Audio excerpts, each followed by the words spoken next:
Bienvenue au festival de Gérardmer, on est avec Brice dans les Vosges. Salut tout le monde. Alors aujourd'hui on va parler d'un film particulièrement bizarre si vous aimez les films arty. Nous allons parler de Piaf. Brice, toi qui es fan d'équitation, est-ce que tu peux nous expliquer ce que veut dire ce mot Piaf? Piaf, alors non, je suis pas fan d'équitation, j'ai dû chercher, je pense comme tout le monde, sur internet. Donc en fait c'est en parlant d'un cheval qui piétine donc le sol de manière un petit peu répétitive.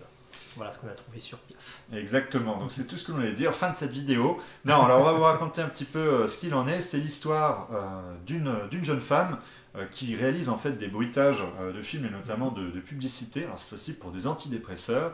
Et tout commence avec cette scène de quelques secondes d'un cheval qui piétine, qui piaffe littéralement. Ouais. Et elle va devoir réaliser ce bruitage, alors façon Monty Python, avec tout ce qu'elle trouvera autour d'elle, des chaussures de cuir, des noix de coco. C'est ça. Et évidemment, son patron, véreux, n'est pas satisfait du résultat. Du tout. Et elle va donc devoir essayer de se rapprocher de la vie animale, on va dire, jusqu'au moment où elle va avoir une véritable queue de cheval qui va lui pousser voilà. Au niveau de la croupe. C'est ça. Alors, Brice, avec ce synopsis complètement pété, qu'est-ce que barré, tu en as, bien barré, oui. Qu'est-ce que tu en as pensé? Alors, œuvre particulière, vrai trip sensoriel qui sera pas pour tout le monde, clairement.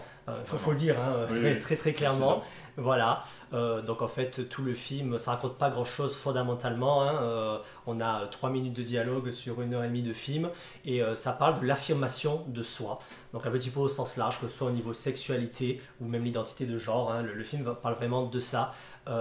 Au-delà de son esthétique, parce que le film exhibe vraiment une plastique pas loin de magnifique, elle est superbe la plastique de ce film, enfin, en tout cas j'ai trouvé très artif, complètement même art et essai, donc c'est-à-dire au format 1,66 avec en super 16, donc avec une émulsion vraiment granuleuse marquée, même plus qu'en 35 mm. Et je pense même que la photographie a été faite en Technicolor, je ne vais pas m'avancer, mais ça ressemblait vraiment à du Technicolor. Donc au-delà de son esthétique, c'est vraiment un film qui, avec des sous-textes quand même vraiment mis en avant, avec des gros sabots. Quel jeu de mots, oui, ça. Il fallait la placer. Fallait la placer, mais non, mais c'est vrai. Voilà, exactement. Pareil, c'est-à-dire, bon, moi j'ai trouvé ça, il faut quand même utiliser un petit peu les mots adéquats. C'est quand même assez chiant, en fait, c'est très long en termes de longueur. Un court-métrage se serait laissé dompter largement plus facilement. Exactement. Attention, là, on poursuit. Alors, effectivement, si ça avait été un court-métrage, ça aurait sans doute été plus agréable. Parce que c'est quand même très long, il y a très peu de dialogue, comme on le disait. Là, ça tient vraiment sur un timbre de poste en termes de dialogue. En termes de propositions aussi, le film, il y va vraiment les pieds dans le plat. Il ne va même pas chercher à introduire son propos. Vraiment de A à Z, tout est quand même assez bizarre.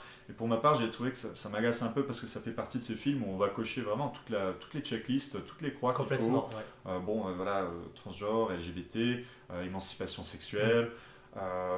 Techno berlinoise. Heureusement qu'il y avait un peu de techno berlinoise pour réveiller le public, parce que sinon, effectivement, on se serait peut-être laissé aller à la sieste. C'est sûr. Les meilleurs moments d'ailleurs, là aussi, croyez.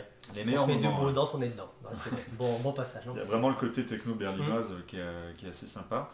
Donc voilà, après, passer effectivement ce côté un peu photographie réussie, réalisation qui est de qualité, performance d'une actrice qui est quand même assez folle, parce qu'on va retrouver en fait tout au long du film, c'est vraiment basé sur la répétition, le film, elle va petit à petit en fait s'approprier son corps, son style, sa sexualité.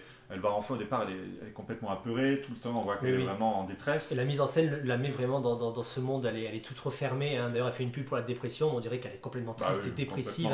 Et c'est finalement parce qu'un organe va lui pousser, où elle va se libérer complètement en fait. Et même le cadre aussi va se libérer d'une réalisation très resserrée, ça prend un petit peu de l'ampleur. C'est elle après finalement qui est contente, qui est un peu au-dessus des autres, c'est assez intéressant. Mais comme dit, par la danse c'est ça, oui par la danse tout à fait. On va la retrouver petit à petit au faire des mouvements. Je veux dire des mouvements chevalins, c'est bizarre dit comme ça. Mais elle va reproduire un peu ce mouvement de Piaf quand elle danse. Finalement, la techno, c'est la danse la plus appropriée, parce que c'est une danse répétitive, sur laquelle on va faire un peu les mêmes mouvements tout le temps. Là. Alors petit à petit, elle va s'approprier tout ça, mais comme tu le disais toi-même, ça reste quand même des ficelles hyper grossières. Et le film, il revendique assez vite une absence de narration. Enfin, je veux dire, une narration complètement. Juste sensitive. C'est ça, il y a une espèce de mécanique un peu sensorielle, presque érotique, on peut le dire, il y a des moments qui sont vraiment érotiques. Le film, ils afforcent cette mécanique-là, mais au-delà du visuel et du sens, ben, ça raconte pas grand-chose. Et comme dit, on se répète encore, ça reste grossier véritablement. Le sous-texte se comprenait facilement et ça pouvait être apporté vraiment de manière plus soft. Alors, quand on vous parle aussi voilà, de côté un peu sensoriel, les fans d'ASMR vont se régaler parce qu'elle va passer son temps à faire des bruits.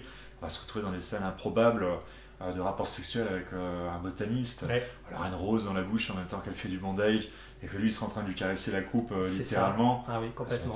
Jouir derrière. Alors vraiment, franchement, on peut pas s'empêcher de rire quand même. Oui, on sentait d'ailleurs le public souvent rigoler. Alors sur des passages volontaires ou non, on ne sait pas, parce qu'on a tous rigolé à chaque fois au même moment, il faut dire, au même passage. Voilà. Et peut-être des fois, encore une fois, hein, on fait du répétitif, mais c'est un peu grossier. C'est le botaniste qui est excité, on va dire, prend du plaisir en tout cas à voir les fleurs pousser. Et puis là, forcément, il va être attiré par une femme qui va voir sa queue pousser. Donc voilà, c'est un peu grossier comme botaniste qui ne manquera pas évidemment de faire tout son discours sur les fougères et leur sexualité si particulière, puisqu'effectivement elles sont ni femelles ni mâles. Donc il va nous faire tout un cours en bon vieux botaniste qui se respecte. C'est le plus long dialogue du film, voilà. Qui ressemble oui, c'est vrai, qui ressemble un petit peu à un discours à peine caché sur en fait le libre arbitre, tout à fait, le fait qu'on soit capable sexuellement d'aller en fait du sens là où on veut en fait entre guillemets. Mais bon, c'est vrai que c'est des pincettes assez, c'est plus que grossier. Voilà, c'est pas vraiment le propos du film. Regardez-le peut-être pour sa proposition originale et c'est pour ça que dans les festivals, c'est quand même chouette. C'est très intéressant dans les festivals, c'est ça. Mais ça reste quand même, disons-le, assez long. Du trip halluciné particulier. Voilà. À réserver à un public averti. C'est pas un film du dimanche. Hein. Non, clairement. Mais préparez-vous quand même peut-être à vous endormir, comme on dit. Bon, écoutez, on vous laisse et puis on se revoit très bientôt pour une prochaine vidéo avec un film, on espère, un petit peu plus péchu. Voilà, on continue le festival. Allez, à bientôt sur Mag.